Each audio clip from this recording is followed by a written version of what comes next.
Army. And one thing to remember about the Apache is whenever you've seen it, they've already seen you. With its targeting, acquisition and designation system, known as the TADS, the Apache can locate, identify and store targets up to 8 kilometers away and is able to instantly slave its weapon systems to them. So it just makes you wonder during this show which one of you it's actually looking at.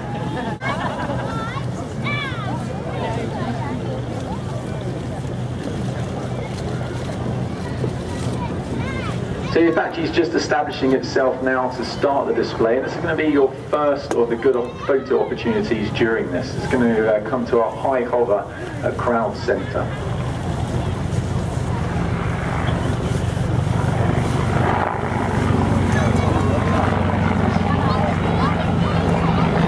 The crew displaying for you today are Warrant Officer Clive Richards and Captain Lily Lee, both Army operational pilots of 653 Squadron based at Farnborough Army Flying Station.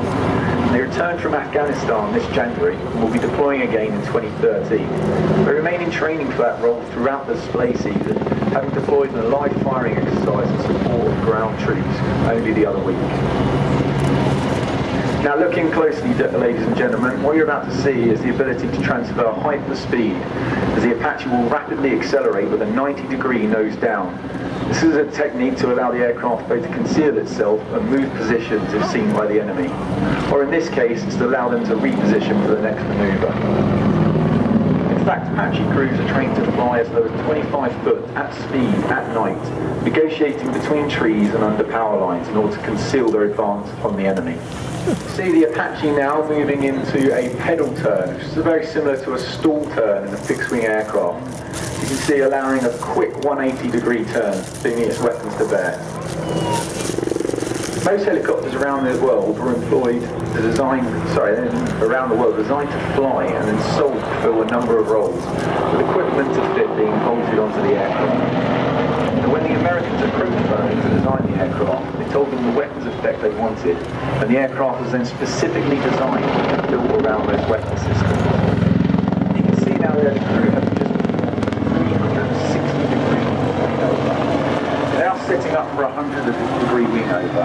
Again, I want you to imagine the crew have just seen enemy fire from a tree line. And as they fly by, unlike most aircraft that require a wide turning area, the Apache is able to form the wing over such as you see now, bringing the weapons quickly to bear upon the enemy.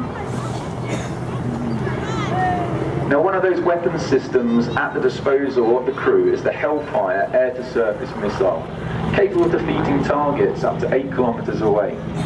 The Apache has two guided variants of the Hellfire, a laser-guided variant and a radar-guided variant, the latter of which gives a non-line of sight, fire-and-forget capability, meaning the Apache can fire at a target whilst concealed behind a hill.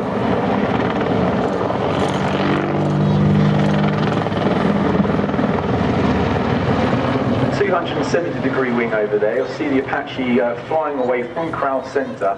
They'll soon be setting up for another wing over. Another weapons capability at the disposal of the crew is the aerial rocket system.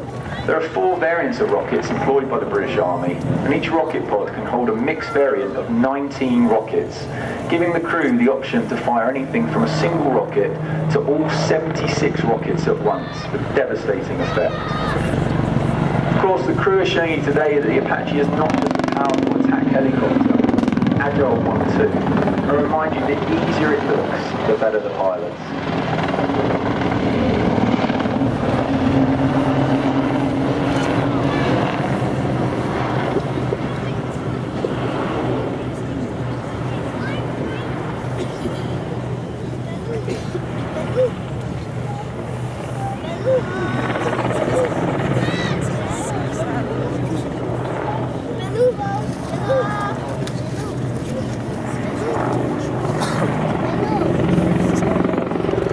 Now setting up for what I think is one of the most stomach-churning manoeuvres for the front seater of the aircraft. Just due to the centre of gravity, you'll see them now going to a 90-degree nose up, immediately followed by a 90-degree nose down.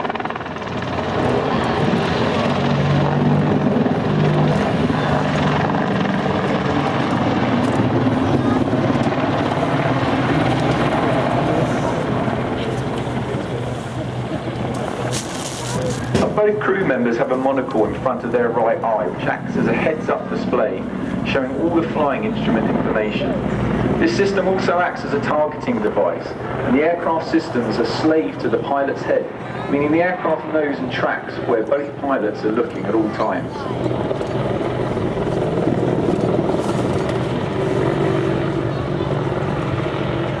Okay, you're now setting up for what's going to be the best photo opportunities for you now as it completes its low-level manoeuvres. Again, unique to helicopters is the ability to fly in all directions, including backwards, meaning the aircraft is capable of turning around 360 degrees possibly in a single direction. The aircraft systems within the Apache have the pilot's disposal, meaning it can fly this manoeuvre you're seeing now without the pilots even touching the controls. Although obviously today I promise you those have been disengaged.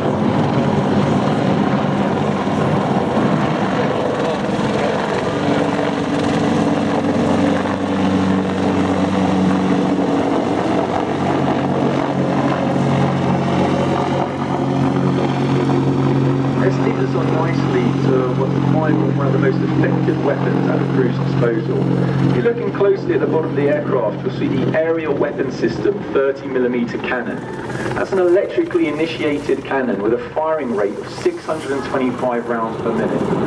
That equates to 10 rounds per second, each of which contains high explosive and a shaped charge capable of defeating armoured vehicles, engaging targets over 4 kilometres away.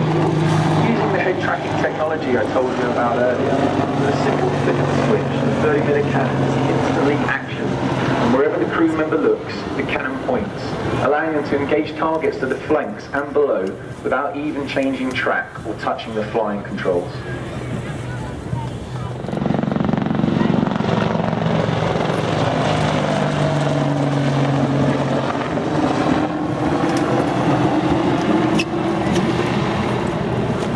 One thing to remember, ladies and gentlemen, in all the manoeuvres you see today, the crews are 100% committed. As you can imagine, unlike seen in GoldenEye, helicopters do not contain ejection seats, because that would certainly hurt with the rotor blades above you.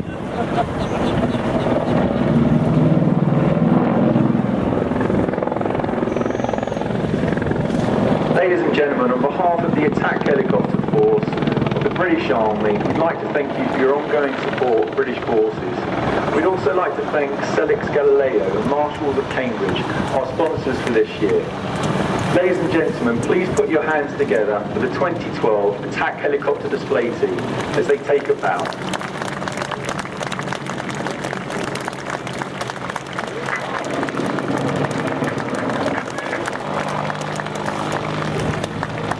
Ladies and gentlemen, thank you